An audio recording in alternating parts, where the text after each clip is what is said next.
أهلا وسهلا فيكم بقصتي. قصتنا لليوم رح تكون إلهام وقوة لكتير أشخاص رح يعبرونا. في مقولة قديمة عمرها آلاف السنين بتقول المعاناة تخلق ناس أكثر حكمة. قصتنا اليوم لأسامة أبو جامع.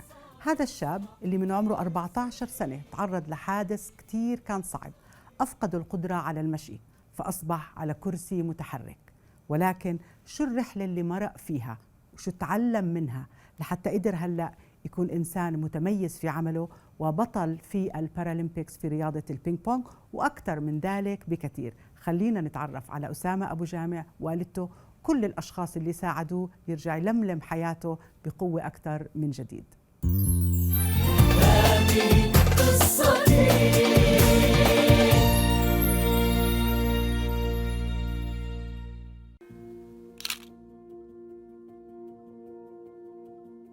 في قاعدة هيك أنا اعتمدت فيها بعد الحادث، اللي هي إني ما أنام بدون ما أحلم. كل ما أمشي بموضوع أسامة يبدع، يعطيني حافز أكتر. من يوم من الأيام لما أجا وقت الحادث وطلعت على الخزان أتفقده، وأنا عم بنزل، يعني لما صار الحادث وقت ما سقطت من السطح، وأنا قبل ما أصل على الأرض بقول يلا ما هو حلم. كنت أحاول أوقفه، أحاول أمشيه، أحكي مستحيل، لدرجة هو قد ما شافني كان يحكي لي يما أنا بس لو توقفيني بوقف. كل يوم كنت أحاول أروح، أول سنتين ثلاث أروح دائما على التخت أحاول بدي أمشي. نفسيتي تعبت، أسامة نفسيته تغيرت. بالبداية كان عصبي كتير، رافض فكرة قعدته على التخت. لما صار مع الحادث كنت في سن المراهقة، يعني سن الشباب لسه في البداية، فكانت هاي بداية صعبة، وكنت أسمع كلام جارح. هذا الكلام الجارح يعني هو يمكن كلمة أثرت فيه لليوم ما بنسى. قال لي خلص خليك قاعد في البيت لمنه ربنا يكتب لك يعني عمر جديد بس في الآخرة، يعني مش هنا. فوقتها كانت نقطة تغيير، وعاهدت نفسي إنه راح أكون إشي شخص ثاني. ما بدي إنه خلص أسامة يستقر بالغرفة اللي جوا، ما بدي. فكرت بالبداية إنه ليش أسامة ما يرجع يدرس. في أول يوم مدرسة كان صعب كثير جدا. في المدرسة أطفال، يعني إحنا لساتنا أطفال، فيعني لما تحكي أطفال يعني الكل حيتطلع. داومت شهر كذب، يعني عم بداوم بس هيك لا أنسى، وكل ما عم بداوم عم برجع بكتئب أكتر. خلص الدوام المدارس وبلشت عطلة الصيف. 3 أشهر أسامة بضل قاعد في البيت هيك لا شغل ولا عملة. تخيلي إني صرت أتابع وأدور على كل شيء بهم المعاقين. فعرفت عن النادي اللي هون بالزرقاء. رحت على النادي، تفاجأت في ناس مثلي ولهم إنجازات. لما أنا فت على النادي لهم صور ولهم شيء. مين هذول لاعبين دوليين ومشاركين. وقلت في سفر؟ قالوا لي في سفر للي بينجز وإشي. هذا هو كان حلم حياتي، هذا صغير، هذا من وانا انولدت، يعني حلمي اطلع طيار والف في العالم. من اسباب الاكتئاب اللي كانت فيها في الحادث انه هذا الحلم اللي ما كان اتوقع اني اعمله. فكانت هاي من اكبر الاشياء اللي خلتني اني التزم في الرياضه واعمل فيه شيء. رئيس النادي بيحكي لي ما في نادي بدون دراسه. قال لي حرام صغير لساتك انت، لازم ترجع تدرس ومارس الرياضة. بس بلشوا يدربوا فيه لدرجة سألوني ابنك كان بالأول شو يلعب؟ قلت لهم ما كان يلعب شيء. بس صدقيني الإصرار إثبات الوجود بيعمل المستحيل. صار كل شيء نفسي فيه عم بتحقق، بس هو كان بده شوية صبر واجتهاد منا. ورجعت والله على المدرسة ومارست الرياضة وبلشت الدنيا عم تتفتح، وكأنه فتحتني للدنيا وصرت أشوف ذاتي هناك، عم بشوف النتيجة تبعتي هناك. أنا لما ألعب وأمارس وأحس في الطابة هي رايحة جاي، كيف عم بسيطر عليها، كيف عم بخرج الطاقة السلبية اللي كانت موجودة وكاتمة، عم بخرجها في الرياضة. وعم برجع بالبيت منهك، بطل في عندي وقت إني أفكر، عم باجي بروح بنام أو بدرس، فبطل في مكان العزلة هاي التفكير إنه أنا ما راح أعمل شيء. فكل ما أشوفه مبدع أنا أقوى أكتر. وامشي معاه اكثر واكون فخوره فيه. امي يعني بثلاث كلمات حاختصرهم: هي السند كانت والصديق، وهي اللي كانت الاذن اللي بتسمعني كانت دائما، او امرات لو ما حكيت هي بتسمعني. هي لما تطلع علي بتعرف شو مالي. يعني انا المدرسه لما وصلت اوكي كان بعثوا الناس، بس مين اللي راح عمل لي كل شيء؟ امي. في الرياضه مين اللي زبط لي الامور ومين اللي امي. في الجامعه امي. لما جيت على الشغل امي دعت لي دعوه، قالت لي رح تيجي تتوضا، امي. لما ربنا رزقني بنت الحلال امي، ندعويها؟ لا اكيد.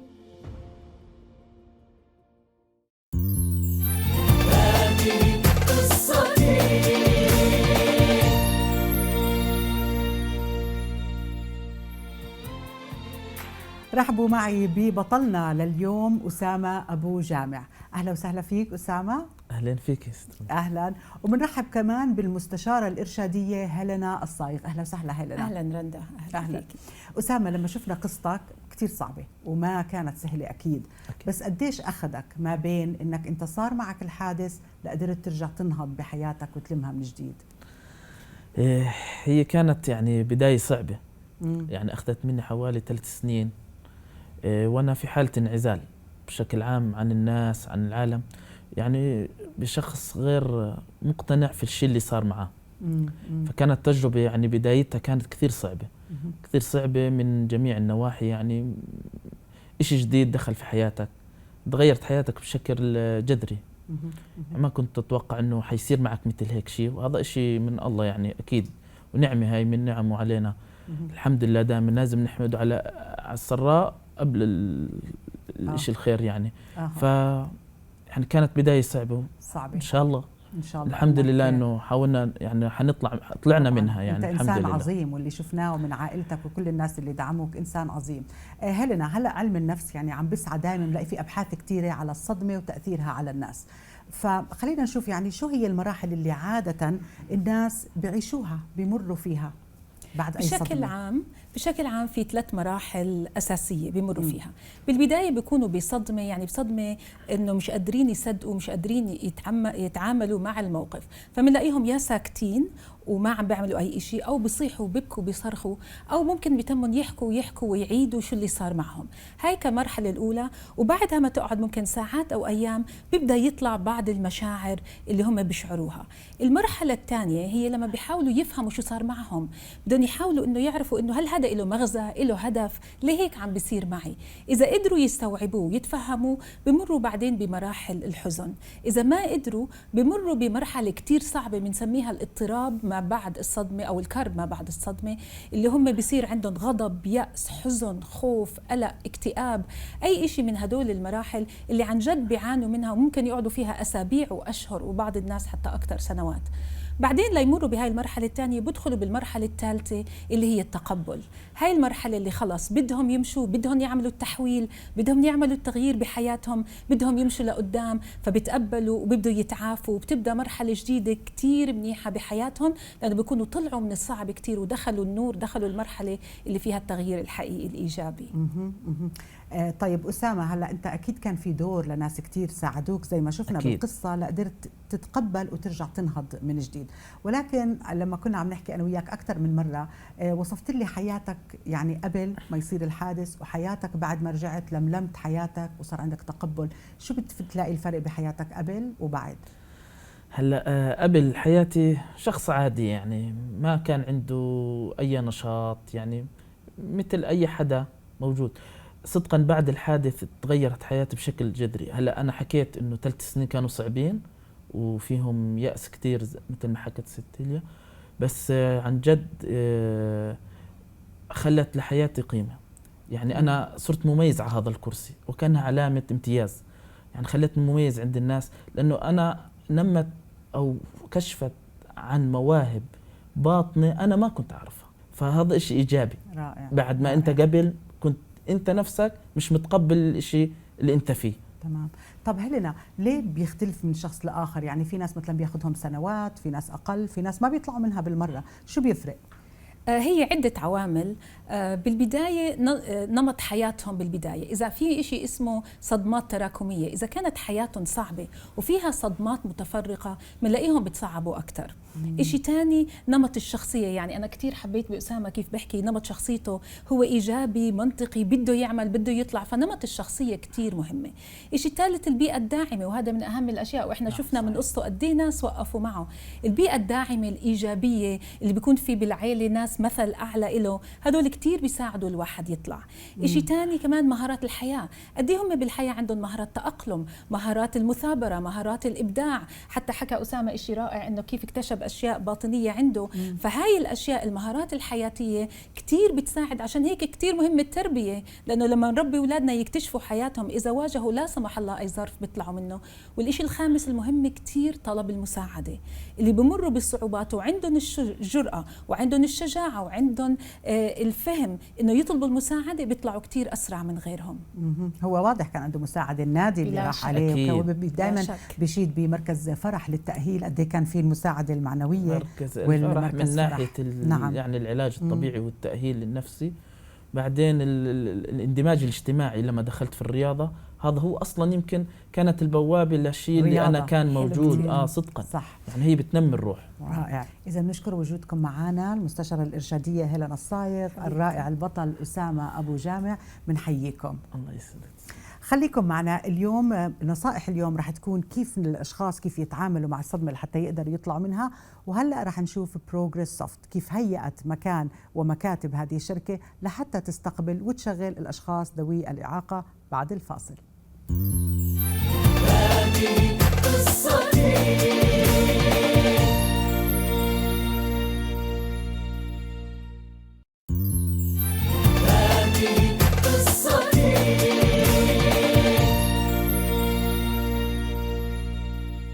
وإذا عم تتساءلوا شو اللي بيخلي أسامة أبو جامع يكون عنده هاي الثقة في النفس والمعنويات العالية، سبب إنه بالفعل لقى نجاحه. وشركة بروجريس سوفت اللي هيأت مكاتبها لحتى تقدر تستقبل أسامة أبو جامع وأي شخص آخر عنده إعاقة حركية. خلينا نشوف أسامة أبو جامع بشغله بشركة بروجريس سوفت. هذه قصتي.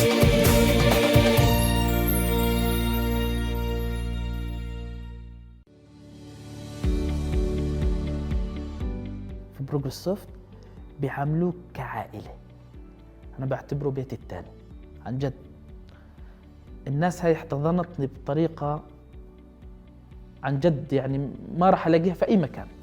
وكان أصلا المبنى عندهم مهيأ، قال بدنا ناس تشارك هاي الانفايرومنت في الإنجاز في التطوير. فلما شافوني وعملوا مع المقابلة قالوا لنا إحنا بدنا نستمر معك، وهم وفروا لي كل الدعم. وهلا هم كمان سبونسر لإلي في الرياضة، عم بيدعموني وعم بيسمحوا لي أطلع وأروح وآجي وأمارس رياضتي يعني. فقدمت لي كثير بروجريس سوفت وأنا ممتن لها.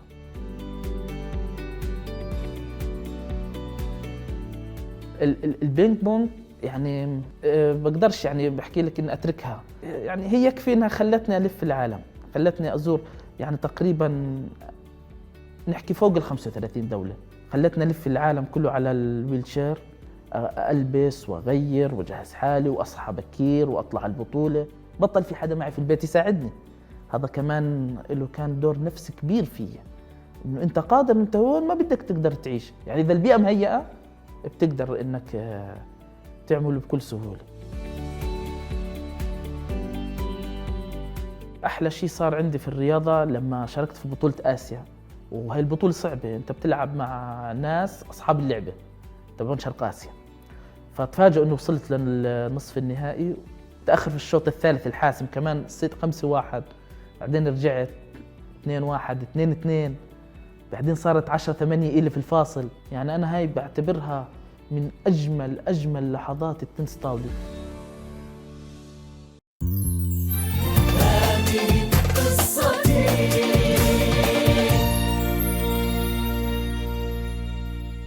بنرحب بسيد خليل عسل مدير الموارد البشرية بشركة بروجريس سوفت. أهلا وسهلا فيك. أهلا وسهلا خليل فيك. يعطيك العافية. الله يعافي عمرك. خليل، يعني كل الاحترام لمؤسستكم لشركتكم، لأنه أنتم بال2016 قررتوا أنكم بدكم توظفوا أشخاص ذوي إعاقة، ولقيتوا أنه مكاتبكم مش مهيئة لهاي الأشخاص. صحيح. فهون قررتوا قبل ما توظفوا تهيئوا المكاتب. نعم. فأحكي لي كيف هيئتوها. يعني احنا ب2016 لما اخذنا هذا القرار درسنا كل التعديلات اللي ممكن نعملها بالشركة على اساس نكون يعني ضمن المقاييس العالمية ملتزمين فيها.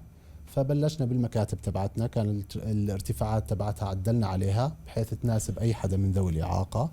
بعدين عملنا برضو حمام مهيأ لذوي الإعاقة. عملنا كمان كافتيريا جديدة إلهم، كافتيريا الارتفاعات كلها مناسبة، أي حدا من ذوي الإعاقة بيقدر يستخدمها بدون ما يحتاج مساعدة أي حدا. هي بتكون مهيئة لكل الموظفين بس الأولوية لذوي الإعاقة فيها. وبرضو عدلنا كل المداخل بحيث ما يكون في أي عوائق، بيقدروا يدخلوا بكل سلاسة وسهولة. وبرضو حتى الارتفاعات تبعت كبسات المداخل برضو مناسبة إلهم. واخر شيء هي برضو مصفات الدخول كمان مهيئه لهم لذوي الاعاقه. يعني اسامه، انت كنت كثير مبسوط انه بتقدر تصف سيارتك وتقدر تضلك طالع على المكاتب. اكيد. مش هيك؟ والكافيتيريا انا عجبني انه بس رحت زرتكم انه الكافيتيريا كل اصحابك قاعدين معك، صفة الكافيتيريا لازم تكبروها. بيجوا لانه اكيد ومعك يحيى كمان. يحيى نعم. هلا اسامه، يعني الناس شافوا قصتك واكيد تاثروا وكل الاحترام لك، بس بحب اعرف هيك منك شو حلمك بالحياه؟ يعني أنا في بالي يعني بعد ما تخرجت في بالي مشروع تطوير برنامج يخدم ذوي الإعاقة. يعني يخدم ذوي الإعاقة من ناحية إحنا مربوطة الإعاقة مثل ما حكيت في البيئة، يعني برنامج يخدم ذوي الإعاقة في تسهيل أمور حياته البيئية وإنه يقوم في واجباته بدون أي صعوبات يواجهها. يعني هذا أنا البرنامج يعني عمال بكتب، تقدر تحكي في الدوكيومنت تاعته، فإن شاء الله إنه لقدام حبلش في هذا الشيء. وانا بحب يكون حامل اسمك هذا البرنامج ان شاء الله يا رب. عن جد يعني انا في بالي هيك شيء. كل عن جد كل احترام لك ولعائلتك ولوالدتك وزوجتك اللي موجوده ايضا معنا اليوم. طيب خليل، هلا هون يعني انتم عم تعطوا مثال رائع جدا، فبحب اعرف يعني شو القيمه المضافه لما انتم عم بتوظفوا هالاشخاص؟ شو القيمه المضافه لبروجريس سوفت بشكل عام؟ يعني شوفي اللي بحب اكده، وهي من تجربتنا العمليه، انه الاشخاص ذوي الاعاقه عندهم طاقات جباره. فإحنا لو وفرنا لهم المكان المناسب، التحفيز المناسب، برضو شلنا كل العوائق من قدامهم، هن راح يعطوك إنتاجية عالية جدا. بالإضافة لهي الإنتاجية هن عندهم إخلاص ووفاء وانتماء للمكان العمل اللي بيشتغلوا فيه. هذا الإشي عماله بينعكس حتى على الموظفين اللي معهم. فأنت عم تعطي تحفيز لكل الموظفين، طاقة إيجابية بكل المكان، وبنفس الوقت عم بينعكس على حياة هذا الشخص. اللي بوصله هون برضو للشركات انه بيقدروا يدخلوا بهذا المجال، يجربوا يعطوا فرصة لذوي الإعاقة. اكيد راح تكون نتائج ايجابية. يمكن اولها في بدك يكون تكلفة مالية اذا بدك تعدل على المبنى او هذا، بس انا اللي باكده من تجربتنا انه المردود الايجابي على المدى البعيد هو بيكون اعلى بكثير من هاي التكلفة المالية. بالاضافة انه احنا كمان جزء من المجتمع، فاحنا عمالنا بنأدي رسالة للمجتمع اللي بننتمي له، وهاي الشغلة بتخلي الموظفين تبعونا عندهم ولاء أكثر للشركة، عملائنا برضو ولائهم أكثر للشركة. الشغلة الأخيرة اللي حابة أحكيها إنه برضو إحنا زاد عنا المقبلين على العمل بالشركة، لأنه لما وفرنا هاي الفرصة صار في فكرة عامة عند الناس إنه إحنا بنوفر لكل فئات المجتمع فرص عمل، من ذوي إعاقة، من الأمهات العاملات، فصار برضو ازداد عنا هاي الموضوع وانعكس علينا إيجابي. رائع جدا. بحب أسمع كلمة أخيرة منك أسامة لكل شخص هلأ عم بمرق بظروف صعبة. يعني أنا بتمنى يعني من أي شخص يعني واجهته صدمة، واجهته عتبة في حياته، السلبيات اللي محيطة فيها، يعني لازم هاي الأشياء يحاول يتخطاها. في لو فشل مرة ومرتين وثلاثة، بالنهاية حيكون في باث معين لازم يمشي فيها لحتى يتعدى هاي المصاعب. زي ما في صعوبات في كمان تسهيلات، فأكيد بيكون في مخرج لأي صعوبة بتواجهها، ولازم تكون إيجابي، ولازم دائما تحلم. أنا بظن أحكيها، الشخص لما يوقف بطل يحلم، بطل يجهز الإشي اللي هو بتمناه أو اللي بيفكر فيه، صدقا حتبلش حياته روتين، وممكن الإشي اللي هو وصله من تمام يبلش يخسره. لا بالعكس، خليك طموح، خليك طماع في النجاح. رائع. طبعا، وكل واحد بيحصل بهاي الحياة على ما يطمح له. أكيد. شكرا لك أسامة أبو جامع، شكرا لك سيد خليل عسل مدير الموارد البشرية بشركة بروجريسوفت. خليكم معنا. نصائحنا اليوم مقدمة من المستشارة الإرشادية هيلين الصائغ. شو نعمل أو الأشخاص اللي بيمرقوا بالصدمة شو يعملوا لحتى يقدروا يتعافوا ويطلعوا منها؟ خليكم معنا. هذه قصتي.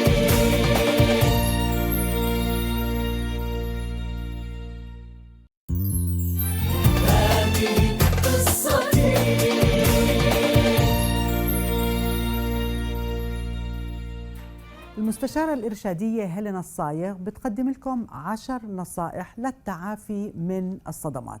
هالنصائح ال10 بنبدأ فيها. أول وحدة، لازم يكون عندكم برنامج يومي متزن بيشمل عادات صحية قدر المستطاع. ثاني شيء بتقولكم لازم يكون دائما حركة مستمرة إذا كان عندكم القدرة على ذلك، لأن هي بتحفز هرمون الإندورفين. ثالث شيء، تنفيس وتفريغ المشاعر من خلال الحديث والكتابة، وممكن تكبوا الورق. رابع شيء، رفض الأفكار السلبية والتركيز على الإيجابية. اطردوا الأفكار السلبية وركزوا على الأفكار الإيجابية. وهون بتقول تصور كيف حياتك لازم تكون، بعد كيف حابب حياتك تكون. خامس وحدة، نركز على الحواس للتثبيت، يعني أتأكد المشاعري لكل حواسي أحاول أعيشها بإيجابيتها للطريقة اللي أنا بدي أوصل لها. سادس وحدة بتقول نوم بكير والصحو بكير كتير بيساعد على مناعة الجسم وقوة الجسم. بعدين سابع وحدة بتقول النفس العميق عدة مرات في اليوم، لأنه لما ندخل الأكسجين لجسمنا بريح أعصابنا، بريح أفكارنا، وبريح عضلاتنا. بعدين 8 وحدة، التواجد مع أشخاص إيجابيين وبيئة إيجابية. الأشخاص السلبيين اللي مضل يبكوا عليك مش ضروريين لحياتك. هلأ أنت بحاجة تكون محيط مع ناس إيجابيين يساعدوك تتغلب على هاي الظروف. 9 وحدة، الصلاة والتأمل والتخيل الإيجابي، تتقرب من ربنا، يكون عندك صلاة، تأمل، تنتبه لروحانياتك ولرسالتك في هاي الحياة. 10 وحدة، طلب المساعدة عند الحاجة، لا تخجل تطلب من الناس المساعدة، لأنه كتير ناس بيكونوا جاهزين يساعدوك إذا هم بالفعل بيآمنوا بقدراتك وإنك أنت رح تتخطى هاي المصاعب. نتمنى تكونوا استمتعتوا بحلقتنا لليوم. بنشوفكم بحلقة قادمة من هذه قصتي. الله معكم.